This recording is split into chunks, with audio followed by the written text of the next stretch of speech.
बारे में बता रहा हूं। जो साथी नए पद हैं, यूपीएसआई की जो नई भर्ती है, जिसे आप नई वैकेंसी कहोगे, मैं इसके बारे में जल्दी जल्दी आपको दो तीन चीज बता देता हूं। पद होंगे 850, पद काफी कम है, लेकिन फॉर्म की संख्या कम नहीं होगी, थोड़ा ध्यान दीजिएगा, फॉर्म की संख्या कम नहीं होगी। अब मैं इसमें आपको बता रहा हूं, इसकी जो योग्यता होती है, योग्यता में एक हो जाती है शैक्षिक योग्यता, कि आपकी एजुकेशनल क्वालिफिकेशन कैसी होनी चाहिए। तो आप ग्रेजुएट होनी चाहिए। और ग्रेजुएट कब तक? फॉर्म की अंतिम डेट तक, फॉर्म भरने की अंतिम डेट तक, फॉर्म भरने की अंतिम तिथि तक आप क्या होने चाहिए? ग्रेजुएट होने चाहिए। जब भी फॉर्म आती है, उम्र की, अगर हम शैक्षिक योग्यता की बात होगी, अगर हम हाइट की बात करें, किसकी बात करें? हाइट, जिसे हम ऊंचाई करते हैं, तो जो जनरल, ओबीसी और एससी के पुरुष साथी होते हैं, क्या होते हैं? पुरुष साथी, उनकी होती है 168 सेंटीमीटर। और जनरल, ओबीसी, एससी से जो महिलाएं होती हैं, उनकी होती है 152 सेंटीमीटर। एसटी के लिए जो बॉयज हैं, उनकी 160 के करीब है शायद। और जो एसटी की गर्ल्स हो जाती हैं, जो एसटी श्रेणी की गर्ल्स हो जाती हैं, उनके लिए ये 147 सेंटीमीटर है। ठीक है भाई। उसके बाद में अगर हम लोग योग्यता में उम्र की बात देखें, उम्र अर्थात एज की बात देखते हैं, तो एज पे गौर कीजिएगा। जो अभी बात है, ये एज 1 जुलाई से काउंट होती है। कब तक? 1 जुलाई तक। जिस वर्ष भर्ती आती है, किस वर्ष? जिस वर्ष भर्ती आती है, उस वर्ष की 1 जुलाई तक आपकी एज काउंट होती है। जैसे भर्ती कब आई? 2021 की भर्ती, तो 2021 की आयु 1 जुलाई 2021 तक काउंट हुई। भर्ती अप्रैल में आई थी, लेकिन आयु कब तक काउंट हुई? 1 जुलाई 2021 तक। तो 1/7 का जो महीना होता है, उसको याद रखिएगा। अगर हम लोग बॉयज की बात करें, पुरुष की बात करें, पुरुष और महिला, तो अच्छे से आप लोग थोड़ा सा इधर गौर कीजिएगा। जो इसमें पुरुष की एज हो जाती है, जनरल कैंडिडेट की बता रहा हूं। किसकी बता रहा हूं? अभी मैं वर्तमान में केवल जनरल कैंडिडेट की इस चीज को आपको बताने की कोशिश कर रहा हूं। समझ रहे भैया?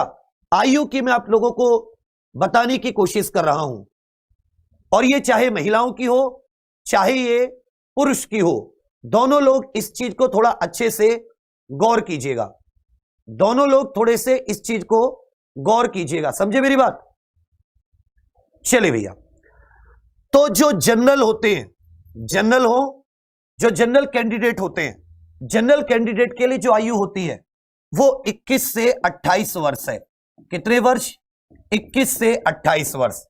महिला हो या पुरुष हो, दोनों के लिए 21 से 28 वर्ष जनरल, जिनको अनरिजर्व भी बोलते हैं। उसके अलावा चाहे ओबीसी हो, चाहे एससी हो, एसटी हो, अगर आप यूपी के मूल निवासी हैं, इनमें से किसी कैटेगरी से हैं, और आप यूपी के मूल निवासी हैं, तो अच्छे से आप लोग इस बात को याद रखिएगा कि आपको 5 वर्ष की छूट मिलती है। कितने वर्ष की छूट? 5 वर्ष की छूट मिलती है। महिलाओं को और अतिरिक्त कोई छूट नहीं मिलती। महिलाएं ओबीसी, एससी, एसटी वर्ग की हैं या पुरुष है, तो 5 वर्ष की छूट मिलती है। तो 21 से 33 वर्ष हो जाती है। तो इनको कितनी हो जाती है? 21 से 33 वर्ष। 21 से पट्टी हटा दे बेटा, 21 से 33 वर्ष हो जाती है। तो जनरल की आयु कितनी है? 21 से 28। कब तक काउंट होती है? 1 जुलाई। पिछली बार कोई रिलैक्सेशन नहीं मिला एज में। लोग हाई कोर्ट लड़े, वहां से जीत के आए, फॉर्म भी भरवाए गए, सुप्रीम कोर्ट ने रद्द कर दिए। अब आगे क्या होगा नहीं पता, अभी की बता रहा हूं मुझे जितना पता है। यूपीएसआई नई वैकेंसी 850, ग्रेजुएट होने चाहिए फॉर्म भरने की अंतिम तिथि तक।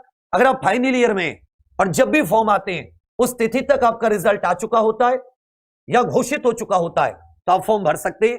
हाइट जनरल, ओबीसी, एससी पुरुष की 168, एसटी की 160, महिला की 152 सेंटीमीटर।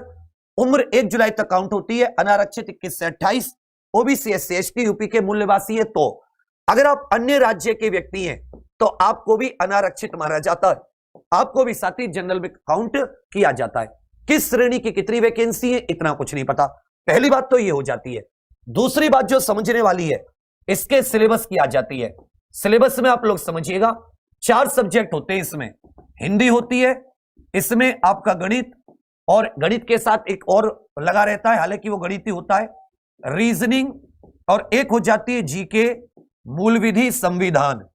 जीके मूल विधि संविधान नाम से एक इसमें सब्जेक्ट हो जाता है, जिसमें प्रश्नों की जो संख्या होती है और जो इसमें मार्क्स होते हैं, तो प्रश्नों की संख्या सभी में 40 40 40 40 होती है।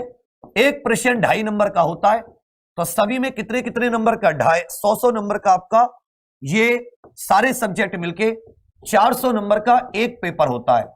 एक पेपर 2 घंटे का टाइम मिलता है। 2 घंटा क्या मिलता है, टाइम मिलता है।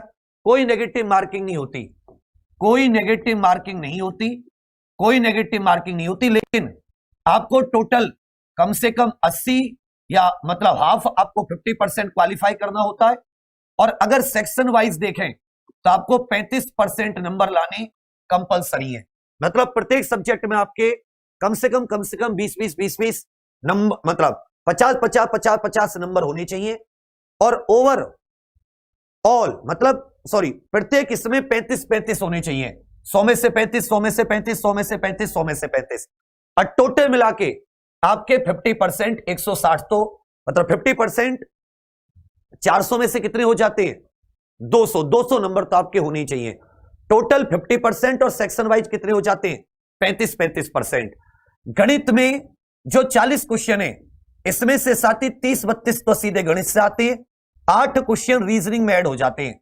अभी इस बार का जो हमने देखा है, मैं खुद भी पेपर देके आया था, तो 40 से 48 क्वेश्चन आपके रीजनिंग के मिलते हैं। जीके मूल विधि जितना पढ़ाया, मैं एक एक आपकी कॉपी की गारंटी ले सकता हूं आंसर की। मैंने भी कम से कम 50 से ज्यादा, मतलब अगर आप इसको देखोगे तो लगभग 30 से 40 के करीब तो मैंने भी शिफ्टों के आंसर की देख ली है जल्दी जल्दी में।